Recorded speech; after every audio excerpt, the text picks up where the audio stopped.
नमस्कार दोस्तों, स्वागत है आपका हमारे official YouTube channel GS Pioneer sir में। कैसे हैं आप सब? मैं उम्मीद करता हूँ स्वस्थ होंगे, मस्त होंगे, अपनी तैयारी में व्यस्त होंगे।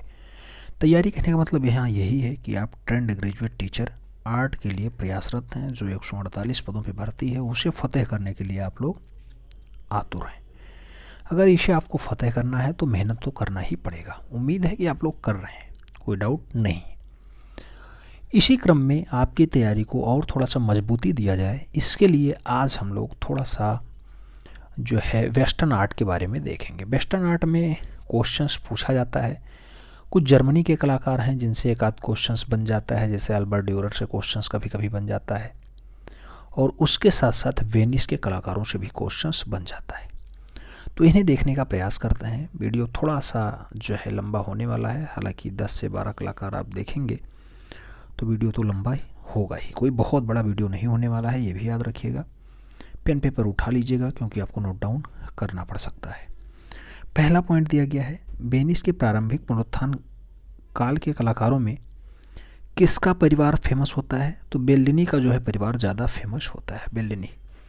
बेल्लिनी जो है एक खास नामों के साथ जुड़ा हुआ है, और आप जानते होंगे बेल्लिनी का परिवार तो आ गया, लेकिन उसके बहुत सारे शिष्य भी आगे चल के बनेंगे। तो बेल्लिनी एक फेमस नाम होता है, बेल्लिनी का परिवार एक फेमस नामों में जुड़ा जाता है वेनिस के कलाकारों में।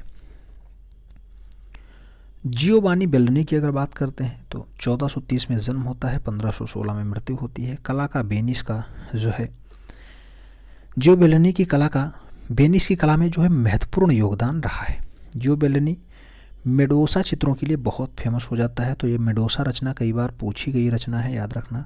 कभी कभी यूजीसी में पूछा गया और कभी कभी जो है अदर स्टेट लेवल में क्वेश्चंस बना है। तो जियो बेल्लिनी की जो रचना है मेडोसा है, और ये मेडोत्रा या फिर मेडोसा जैसा आप पढ़ना चाहें, कुल मिला के मेडोत्रा यहाँ पे लिखा हुआ है तो मेडोत्रा कहिएगा। जियो बेल्लिनी की रचना कौन सी है? चित्रों की एक प्रसिद्ध रचना है मेडोत्रा।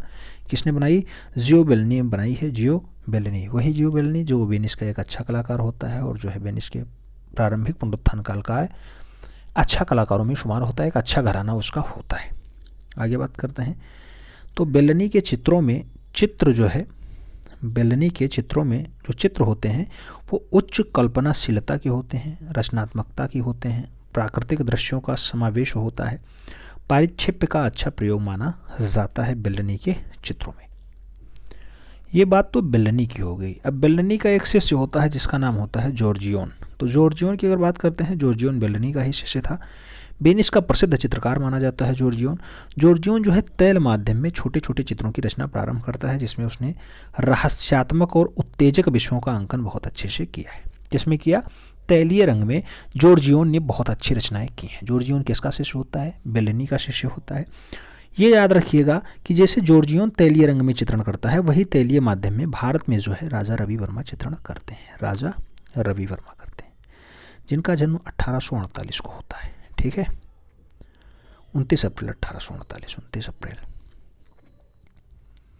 ये सब डाटा कभी कभी पूछ लिया जाता है। एक सबसे बढ़िया चित्र जो है वो जॉर्जियोन का जो है बढ़िया चित्र कौन सा माना जाता है? तो आंधी, द टेम्पेस्ट जो है बहुत अच्छी रचना है। ऐसा चित्र श्रेष्ठ उदाहरण के रूप में प्रस्तुत किया जाता है जॉर्जियोन के चित्रों का। तो जैसे आपने अभी देखा था मेडोत्रा के लिए सबसे फेमस नाम होता है जियोवानी बेल्लानी का, ऐसे ही मूल रूप से आंधी चित्र जो है वो जॉर्जियोन का फेमस चित्र हो जाता है, और ये सब वेनिस के कलाकारों के अंतर्गत आ जाते हैं। अगले कलाकार का अगर नाम देखा जाए तो टर्सिया नाम है, और टर्सिया से खूब क्वेश्चंस बनता भी है। टर्सिया की अगर बात करते हैं 1485 से 1576 तक इनका कार्यकाल होता है। टर्सिया एक कुशल श्रृंगारपूर्ण कथानकों का चितेरा रहा है। श्रृंगारात्मक रचना खूब करता है, और श्रृंगारात्मक जो है रचना के लिए टर्सिया का नाम फेमस भी हो जाता है। आगे बात करते हैं तो 1519 से 1526 के मध्य टर्सिया ने वेनिस में सांता मारिया देई फारी के गिरजाघर में कैनवास पे तैलीय रंग से एक आल्टार यानी जिसे बेदी कहा जाता है, तो आल्टार या फिर बेदी का चित्रण किसने किया है? तो गिरजाघर के कैनवास पे मूल रूप से बेदी का चित्रण यानी अल्टार का चित्रण टर्सिया की ही बहुत अच्छी रचना मानी जाती है, और ये 1519 से 26 के मध्य जो है इसने बनाई है ऐसी रचना। ठीक है, 1519 से 1526 के मध्य ऐसी रचना टर्सिया के द्वारा बनाई जाती है। अगला पॉइंट अगर बात करते हैं तो अगला पॉइंट क्या जाता है, टर्सिया ने सेकेंड एंड प्रोफेन लब चित्र जो है चित्रित किया है। तो सेकेंड एंड प्रोफेन लब किसकी रचना है, तो सेकेंड एंड प्रोफेन लब की अगर बात करते हैं तो ऐसा चित्रण भी टर्सिया की ही अच्छी रचनाओं में शुमार है, टर्सिया की ही अच्छी रचनाओं में शुमार है टर्सिया। ठीक है, वही टर्सिया जो श्रृंगारपूर्ण कथानकों के लिए जाना जाता है, बढ़िया रचनाएं बनाता है। अगला पॉइंट है सेकेंड एंड प्रोफेन लब जो है बार्गेस गैलरी रोम में सुरक्षित भी रखी हुई है। तो सेकेंड एंड प्रोफेन लब जो है अच्छी रचनाओं में है और कहाँ पे रखी हुई है, बार्गेस गैलरी में रखी हुई है। बार्गेस गैलरी कहाँ पे है, रोम में है, रोम। ठीक है, अगली एक और अच्छी रचना होती है rape of Europa. Rape of Europa data पूछा गया रचना है, याद रखिएगा। रेप ऑफ यूरोपा के लिए किसका नाम फेमस होता है, तो टर्सिया का ही नाम जो है ज़्यादा फेमस हो जाता है। टर्सिया किस युग का कलाकार माना जाता है टर्सिया, तो वेनिस के कलाकारों में शुमार हैं, वेनिस के कलाकार ये सब माने जाते हैं। टर्सिया हो या फिर आप जॉर्जियोन की बात किए या फिर आप बेल्लानी की बात कर चुके हैं। आगे बात करते हैं वीनस ऑफ राइबानो की। अगर बात करते हैं तो वीनस ऑफ राइबानो की भी रचना मूल रूप से टर्सिया के द्वारा ही की जाती है। वीनस ऑफ राइबानो हो, रेप ऑफ यूरोपा हो या फिर कौन सा सेक्रेट एंड प्रोफेन लब की बात हो जो बार्गेस गैलरी रोम में सुरक्षित है, इन सब की रचनाएं मूल रूप से टर्सिया के द्वारा की जाती है, टर्सिया की अच्छी रचनाओं में शुमार है। आगे अगर बात करते हैं, आगे टर्सिया के बारे में जो है रचनाएं है लेकिन जो है फेमस रचनाओं में शुमार नहीं है, इसलिए उन्हें कहने के लिए कुछ समय जो है कम पड़ रहा है। आगे हम लोग बात करें तो आगे और वेनिस के कलाकारों में किसका नाम आता है, तो और वेनिस के कलाकारों में पाओल वेरोनीज का नाम आता है। पाओल वेरोनीज की अगर बात करते हैं, पाओल वेरोनीज 1528 से 1588 ईस्वी के मध्य का समय इनका रहा है। 1528 में जन्म होता है, 88 में मृत्यु होती है। ये भी वेनिस के कलाकारों में शुमार रहे हैं और वेनिस के कलाकारों में इनकी एक रचना बहुत फेमस रही है, मार्स और वेनिस। ये रचना देख लीजिए, ये रचना मार्स और वेनिस है। अच्छे से देखिएगा, कुछ समझ में आ रहा है, हालांकि ये बहुत जो है डीप में डाटा दर्शा दिया गया इसलिए समझ में नहीं आ रहा है। मार्स और वेनिस की रचना है, देख रहे होंगे इस साइड में कुछ दिखाई दे रहा होगा। ठीक है, तो मार्स और वेनिस ये रचना किसकी है, तो ये रचना पाओल वेरोनीज के द्वारा ही बनाई जाती है। तो वेरोनीज की अच्छी रचनाओं में ये शुमार है मार्स और वेनिस। यही पूछा जाता है कि पाओल वेरोनीज को वेनिस का राफेल कहा जाता है। जैसे आपने देखा होगा, एक नाम उधर सुना होगा, पूर्व का राफेल किससे कहा जाता था, तो बेहजाद को कहा जाता था। ऐसे वेनिस का राफेल कहा जाता है पाओल वेरोनीज को। वेरोनीज पारिक्षेप्य संबंधी जो है नवीन प्रयोग करके रीतिवादी पद्धति से अनावृत स्त्रियां चित्रित करके एक जो है साहसिक कदम उठाया था। अनावृत स्त्रियां करने का जो काम है, अनावृत स्त्रियों को चित्रित करने का जो काम रहा है वो रहा है वेरोनीज का। वेरोनीज मतलब पाओलो वेरोनीज का रहा है। वेरोनीज बाइबिल इतिहास तथा काव्यों के आधार पर जो है विशाल संयोजन बनाने का भी साक्ष्य अपने पास रखता है, ऐसी कुशलता भी रखता है। तो वेरोनीज बाइबिल इतिहास तथा काव्यों के आधार पर भी विशाल संयोजन बनाने का कार्य करता है। और उसके साथ साथ अगर एक अच्छी रचना और देखी जाए तो वेरोनीज के दो शिष्य होते हैं, दो विशेष प्रसिद्ध चित्र बनते हैं। एक तो ईसा का अंतिम भोज होता है। ईसा का अंतिम भोज इंपॉर्टेंट रचना है, IMP लगाइएगा इसके ऊपर। और काना में वैवाहिक भोज, काना में वैवाहिक भोज मूल रूप से किसके द्वारा बनाया जाता है, पाओलो वेरोनीज की अच्छी रचनाओं में शुमार है। पाओलो वेरोनीज की अच्छी रचनाओं में शुमार है। दोनों रचनाएं लिख लीजिएगा, थोड़ा सा डाटा इंपॉर्टेंट हो जाता है। वही है पाओलो वेरोनीज जिन्हें वेनिस का राफेल भी कहा जाता है। वेनिस के कलाकारों में शुमार है। आगे अगर बात करते हैं तो अगला नाम आता है वेरोनीज के अन्य प्रसिद्ध चित्रों में, तो संत मोसेस का मिलना। संत मोसेस का मिलना ये रचना किसकी है, तो मार्स और वेनिज, मैजाई और वंदना, ये सब रचनाएं भी मार्स और वेनिज हों या फिर संत मोसेस का मिलना हो या फिर क्या है मौजाई की वंदना हो, ये सारी की सारी रचनाएं किसकी रही हैं, ये सभी की सभी जो रचनाएं रही हैं वो वेरोनीज के द्वारा बनाई जाती हैं, वेरोनीज के द्वारा मेंटेन की जाती हैं। वेरोनीज फेमस नाम होता है। कई बार पाओलो लिखा मिलता है, कई बार वेरोनीज मिलता है, कई बार पाओलो वेरोनीज दोनों नाम दिखाई देते हैं। तो पाओलो वेरोनीज इनका पूरा नाम होता है। अच्छी रचनाओं में शुमार है ईसा का अंतिम भोज, काना में वैवाहिक उत्सव, उसके साथ मौजाई का वंदन, उसके साथ साथ संत मोसेस का मिलना और मार्स और वेनिस अच्छी रचनाओं में शुमार है। याद रखिएगा, बाइबिल के इतिहास पे काव्यों के आधार पे विशाल संयोजन किसने बनाए हैं, तो वो भी मूल रूप से पाओलो वेरोनीज की अच्छी रचनाओं में शुमार है।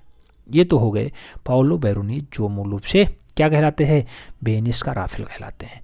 उसके बाद नाम आता है टिंटोरेंटो का। टिंटोरेंटो की अगर बात करते हैं तो ये रचना है मूल रूप से टिंटोरेंटो 16वीं शताब्दी के अंतिम चरण का महान वेनिस चित्रकार माना जाता है।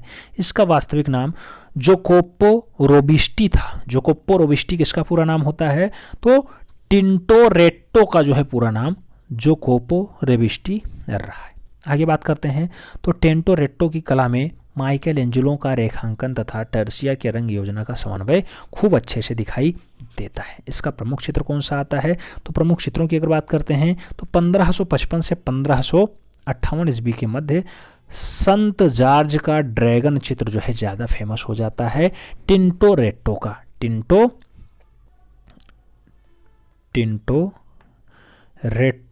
टिंटोरेट्टो की ये रचना थोड़ी सी फेमस हो जाती है, याद रखिएगा। ये तो हो गई टिंटोरेट्टो की बात। ये सब वेनिस के कलाकार थे। वेनिस का राफेल किसे कहा जाता है? पाओलो वेरोनीज को कहा जाता है। आप जानते हैं पाओलो वेरोनीज की अच्छी अच्छी रचनाएं कौन सी हैं? ईसा का अंतिम भोजन हो गया, काना में वैवाहिक विश्व हो गया, या फिर संता मोसेस का मिलान हो गया, या फिर मोजाई का वंदन हो गया। उसके साथ आपसे जॉर्जियोन के बारे में देखा। जॉर्जियोन वही बेल्लानी का जो शिष्य होता है, मूल रूप से आंधी रचना जिसकी बहुत फेमस होती है। आपने ये भी देखा है कि बेल्लानी प्रमुख परिवार होता है, वेनिस के कलाकारों का सबसे खास हिस्सा ही होता है। बेल्लानी की जो सबसे अच्छी रचना मानी जाती है मोडोत्रा मानी जाती है, या फिर मोडोशा मानी जाती है, जो आप कहें मोडोत्रा, हालांकि यहाँ पे अभी लिखा मिला है। उसके साथ साथ टर्सिया के बारे में भी आपने देखा, जिसका रेप ऑफ यूरोपा चित्र थोड़ा फेमस हो जाता है। उसके साथ साथ बीनफ ऑफ उरब्बानो की अगर बात करते हैं, उसकी रचना भी टर्सिया की ही होती है। सेकेंड एंड प्रोफेन लव की अगर बात करते हैं, ये भी रचना मूल रूप से टर्सिया ने बहुत अच्छे से जो है बनाने का प्रयास किया है। तो ये सब बात तो हो गई वेनिस के कलाकारों की। वेनिस के कलाकारों के बाद जर्मन के कलाकारों को भी देख लेते हैं, यानी जर्मनी के कलाकार कौन कौन से हैं। तो माइकल पेंचर, पहला नाम माइकल पेंचर दिखाई दे रहा है। 1435 से 1498 ईस्वी तक इनका कार्यकाल रहा है। माइकल पेंचर के चित्रों में विवरणात्मकता तथा रंगों की चमक दमक जो है पारिच्छेप्य आदि का प्रयोग किया गया है। माइकल पेंचर कौन था? तो एक अच्छा मूर्तिकार माना जाता है।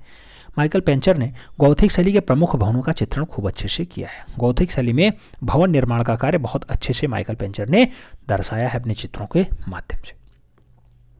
अच्छा मूर्तिकार था तो मूर्ति ही बनाएगा। आगे अगर बात करते हैं, अगला नाम क्या आता है माइकल पेंचर के बाद? तो मार्टिन सेनगौर का नाम भी सामने आता है। मार्टिन सेनगौर की अगर बात करते हैं, 1491 ईस्वी में इनका जन्म होता है। जर्मनी का कलाकार होता है जो अपनी एनग्रेविंग की तकनीकी निपुणता से आलेखन तथा उत्तमता के लिए प्रसिद्ध नाम होता है मार्टिन सेनगौर का। सेनगौर का एनग्रेविंग तकनीकी में बना चित्र द होली नाइट जो है बहुत प्रसिद्ध होता है। द होली नाइट किसकी रचना है? द होली नाइट जो डाटा है ये मूल रूप से मार्टिन सेनगौर की अच्छी रचनाओं में शुमार है। वही मार्टिन जो है जो जर्मन का कलाकार होता है और मूल रूप से इसका जन्म 1491 ईस्वी के आसपास होता है। ये तो नाम हो गया मार्टिन सेनगौर का। किस काल के हैं? ये सब जर्मनी वाले हैं, जर्मनी वाले कलाकार हैं। जर्मनी के कलाकार माने जाते हैं। आगे अगर हम लोग बात करते हैं तो अगला नाम अल्बर्ट ड्यूरर का दिया गया है। अल्बर्ट ड्यूरर की अगर बात करते हैं तो अल्बर्ट ड्यूरर से क्वेश्चंस पूछा जा सकता है। अल्बर्ट ड्यूरर का एक स्वर्णकार पुत्र था जो हंगरी से आकर के नूरबर्ग में अस्थायी निवास करने लगा था। अल्बर्ट ड्यूरर एक स्वर्णकार का पुत्र था। स्वर्णकार मतलब सोनार का पुत्र था, जो सोना बनाने का काम करते हैं उन्हें स्वर्णकार कहा जाता है। ठीक है, तो हंगरी से आकर के नूरबर्ग में अस्थायी रूप से बस गया था। और अगर बात करते हैं इसकी अन्य रचनाओं में तो ड्यूरर को सर्वाधिक ख्याति जो है एनग्रेसिव से मिली, जो उसे मनोरंजनात्मकता के साथ साथ होने के संदेशात्मकता को भी प्रदर्शित करती है। ड्यूरर को सर्वाधिक ख्याति किससे मिली है? एनग्रेसिव से मिली है। एनग्रेसिव या एनग्रेबिग्स ऐसी रचनाएं मूल रूप से किसके द्वारा बनाई गई हैं? तो वो मूल रूप से अल्बर्ट ड्यूरर के द्वारा बनाई जाती हैं। अल्बर्ट ड्यूरर कहाँ का कलाकार रहा है? हंगरी से आकर के नूरबर्ग में बस जाता है, यानी जर्मनी का कलाकार हो जाता है। आगे अगर बात करते हैं तो आगे कहा जाता है कि ड्यूरर द्वारा इस प्रसिद्धि या इस पद्धति में बनाए गए संत माइकल व ड्रैगन का युद्ध वुडकट तथा आदम और यू एनग्रेविंग श्रेष्ठ उदाहरण में माने जाते हैं। तो ये क्वेश्चंस पूछा जाता है, आदम और ईव रचना किसकी है? ईव रचना किसकी है? तो ये खूब पूछा गया क्वेश्चंस है। आप देखते हैं केवल ड्यूरर नाम वहाँ पे दिखाई देता है। ड्यूरर की रचना है, पूरा नाम अल्बर्ट ड्यूरर होता है। ठीक है, आदम और ईव पूछा गया क्वेश्चंस है। संत माइकल और ड्रैगन का युद्ध भी पूछा जा सकता है। तो ड्रैगन का युद्ध भी आपको याद रखने की ज़रूरत है। ड्रैगन का युद्ध हो, वुडकट या फिर मूल रूप से आदम और ईव हो, ये सारी रचनाएं थोड़ा सा फेमस नामों में शुमार हो जाती हैं। तो आदम और ईव आपको याद रखना है, और ड्रैगन का युद्ध आपको याद रखना है। किसकी रचना है? ड्यूरर की रचना है। ड्यूरर कहाँ का चित्रकार रहा है? जर्मनी का कलाकार रहा है।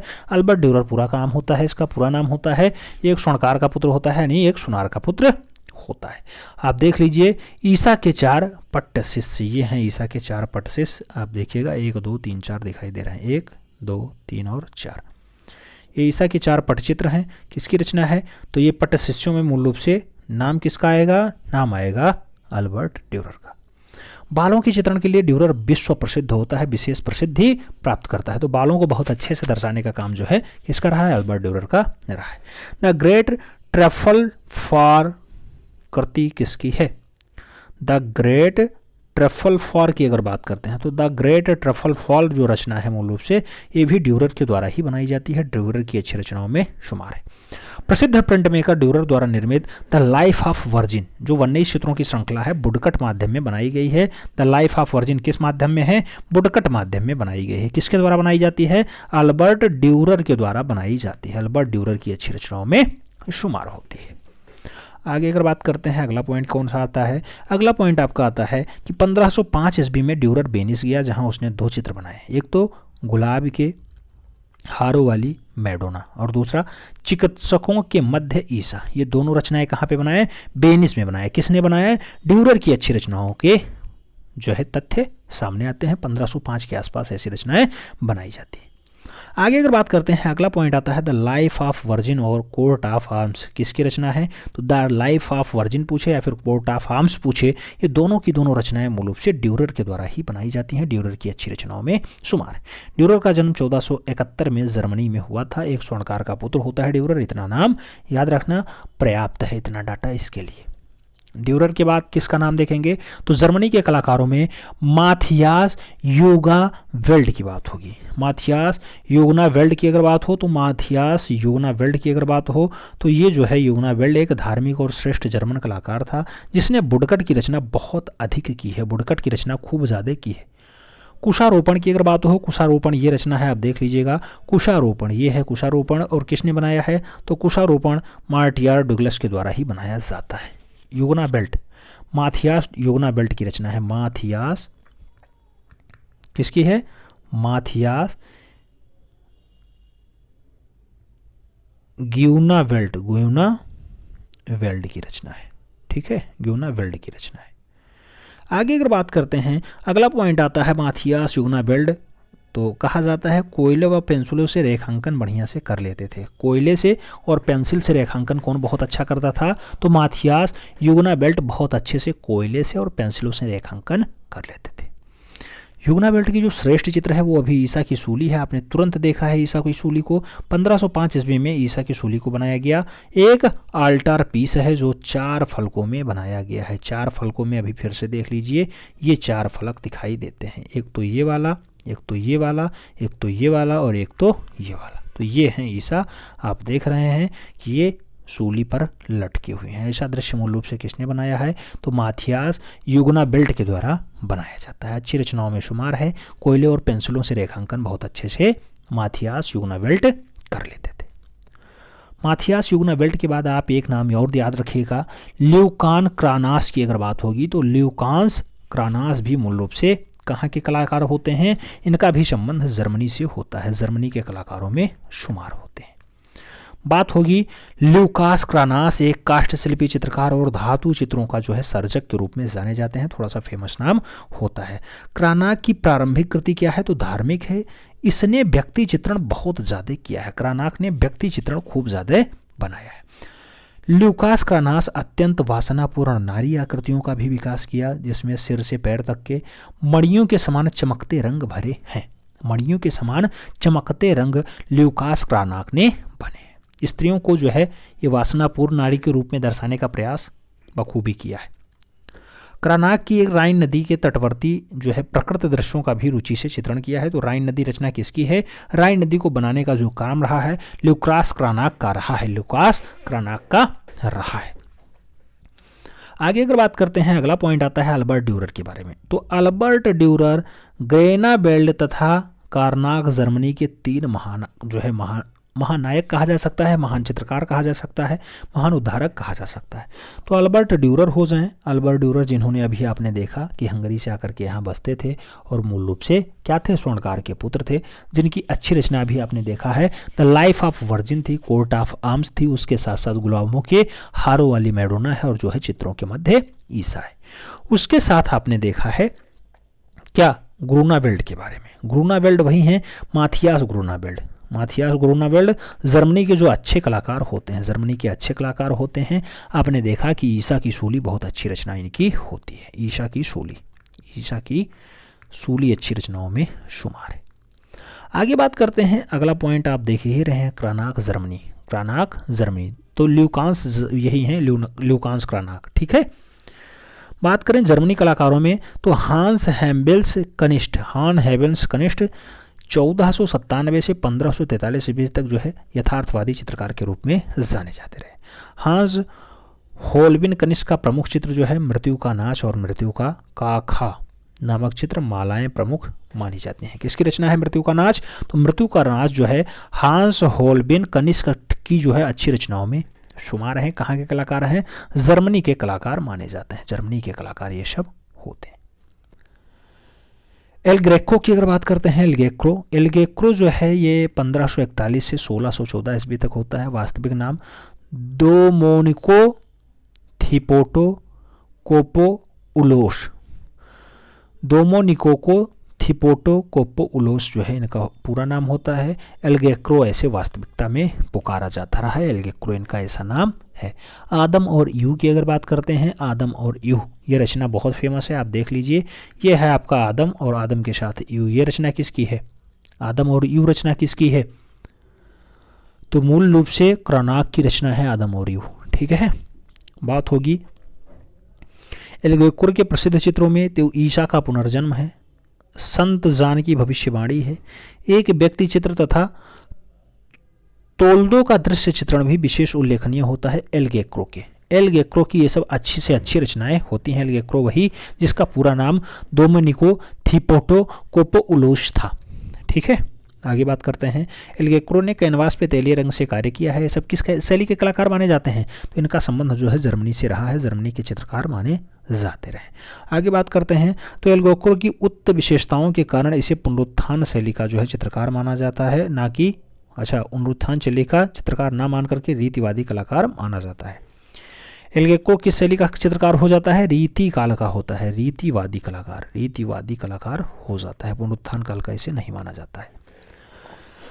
अल्बर्ट ड्यूरर के सबसे प्रसिद्ध काष्ठ उत्कीर्णों की श्रृंखलाओं का नाम क्या होता है? एपोकैलिप्स किसकी रचना है? अल्बर्ट ड्यूरर की होती है। अल्बर्ट ड्यूरर वही जो नुरबर्ग में आकर के बसता है, स्वर्णकार होता है, जिसका आदम और ईव बहुत अच्छी रचना होती है, जिसका ड्रैगन का युद्ध बहुत अच्छी रचना होती है, वो है। अगला नाम आता है the book of human proportions. ग्रंथ किसने लिखा? तो अल्बर्ट ड्यूरर ने the book of human proportions ग्रंथ को लिखा है और बहुत अच्छे से लिखा है। Night and death and the David किसकी पेंटिंग होती है? Night painting, death and the David painting ये ड्यूरर की, अल्बर्ट ड्यूरर की अच्छी रचना है। पेरिस का निर्णय का कलाकार कौन होता है? तो पेरिस का निर्णय अच्छी रचनाओं में शुमार है और मूल रूप से रूबेंस की रचना होती है। रूबेंस की रचना है। कौन सी रचना?